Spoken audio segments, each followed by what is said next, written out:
Engineer Ruben Santos kasama sa sasampahan ng kaso dahil sa pagpapayaman ng husto sa DPWH. Naku, grabe po ito mga kaibigan.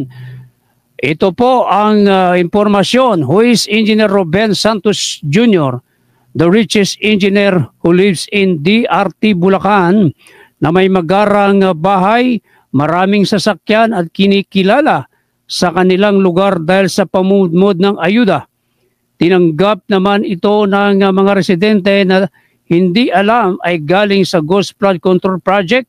Karamihan ng mga district engineer sa ilalim ng pamumuno noon ni ex-Secretary Bunuan ay mga kurap at kabilang narito si Santos, a native of Bulacan, OIC, Assistant Regional Director. Santos started his career in government service in 1999 as a laborer at DPWH Zambales, where he spent most of his year as civil engineer, and in 2016, he became the planning and design section chief in the same office. In the same year, he was promoted to Engineer 4 in DPWH Laguna 2nd District Engineering Office.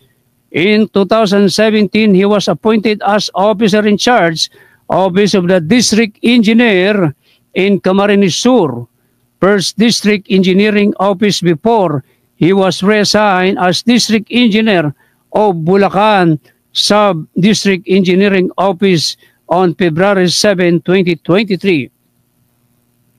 Engineer Santos was appointed as OIC, Assistant Regional Director for Mimaropa Region via Special Order number 166, Series of 2024, signed by Secretary Manuel Bunuan.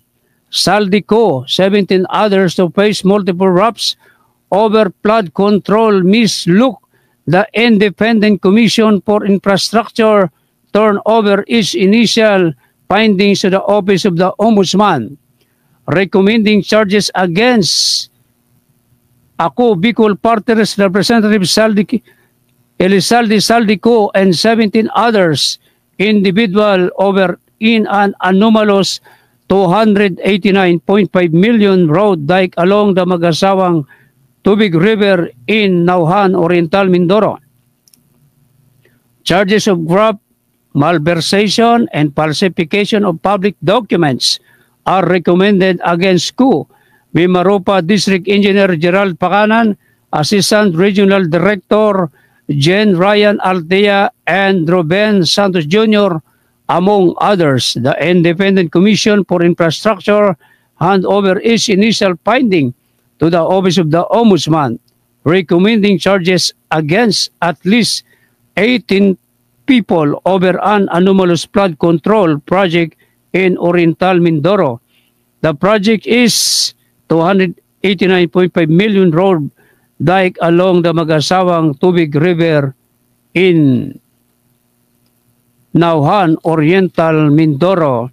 Charges of graft, malversation, and falsification of documents are recommended against Ako Bicol Partners Saldico and others. So mga kaibigan, yan po napakalinaw na itong si Engineer Ruben Santos na dati-dati po nakita nyo isa lamang manggagawa ng DPWH, ngayon po ay ubod na ng yaman ng taong ito, kung saan siya po ngayon ay nakatira sa DRT, sa Doña Remedios Trinidad, na kung saan ayon sa nakuha nating impormasyon at mga reklamong ating natanggap, ubod daw ng yaman ng taong ito na may mga magagarang mansyon na bahay sa DRT at napakaraming mga mamahaling sasakyan. Kung anong merong sasakyan, si Bryce Hernandez ay meron din po itong si Engineer Ruben Santos Jr. na ngayon, Secretary Vince Dizon Sir, Engineer, District Engineer, siya dati District Engineer, pangkaraniwan lamang. Ayun siya po ngayon ay Director 3 ng Central DPWH. Grabe pong mamang ito. At ayon sa nakuha nating impormasyon, Secretary Dizon, si Engineer Santos Jr. or Director 3 na sa ngayon ng DPWH, napakarami doon itong sasakyan na tinatago ngayon dyan sa DRT Bulacan, mga kababayan. Kaya nga ang tanong, paano naging napakayaman ng taong ito samantalang kung tutusin ito'y bata pa, dinaig pa nito ang mga negosyanteng mga bilyonaryo, mga kababayan. Ayan po si Engineer Ruben Santos. Kaya tama po yan kay Ombudsman Boying Remulla, nasaan si Ombudsman Boying Remulla. Isama na po natin ito sa kasuhan si Ruben Santos at matanggal sa kanyang trabaho bilang engineer sa Professional Regulation Commission. Tanggalan na po ninyo ng professional license ang mamang ito dahil ang taong ito ay nagpayama ng gusto habang nasa tungkulin, mga kababayan. Kaya ho natin na in-expose sa mga ganitong mga klaseng katiwalian dahil tayo po, ang inyong lingkod ay sumuporta kay President BBM dahil tayo naniniwala ng Pangulo natin ay napakabuti at malinis na Pangulo ng ating bansa. Kaya sinusuportahan po natin ang kanyang kampanya, ang kanyang laban sa katiwalian. Ito, panoorin natin ang balitang ito na sinampahan kasama sa kaso si Engineer Ruben Santos Jr. Irekomenda rin ng ICI na kasuhan ng Ombudsman si Engineer Gerald Pacanan, dating Regional Director ng DPWH Mimaropa na nakakasakop sa Oriental Mindoro, pati ng dalawang Regional Directors doon na sina Jean Ryan Altea at Ruben Santos Jr. Ito, yan, nakita nyo naman yung mga kaibigan, nasa balita po yan. Ipakita natin si Ruben Santos Jr.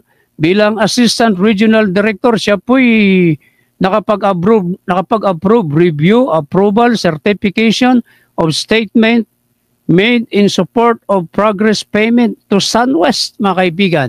Di ba? Yung may bilog, mga kaibigan, yung ginuhitan dyan, na may bilog na kung saan inaprubahan niya na sila nagbayad sa SunWest Corporation, mga kababayan. No? Grabe po, kaya dapat po talaga mabawi ang lahat ng mga kayamanan ni Engineer Ruben Santos sapagkat nagpayaman po ito ng gusto, mga kababayan. No? Yan po. Kaya kay Secretary Benz Dizon, Sir, imbisigan nyo po, i-floating nyo na po ang mamang yan, si Engineer Ruben Santos Jr. Isipin mo, Director 3 ng DPWH mula sa pagiging obrero, ubod na ngayon ng yaman. Bakit po natin nasasabi ito? Sapagkat may nagsusumbong po sa atin. Itinatago daw nito ngayon ang kanyang mga luxury cars, mga kababayan, dyan sa DRT. At napakarami nitong lupain sa Nueva Ecija, yung si Engineer Ruben Santos Jr. na yan, mga kababayan. No? Grabe po. Grabe pong yaman ng mamang ito. Kaya dapat matanggal na ito bilang engineer, tanggalan ng professional license, mga kababayan. Sika Mario Batigas, umahagupit. Batigas Files.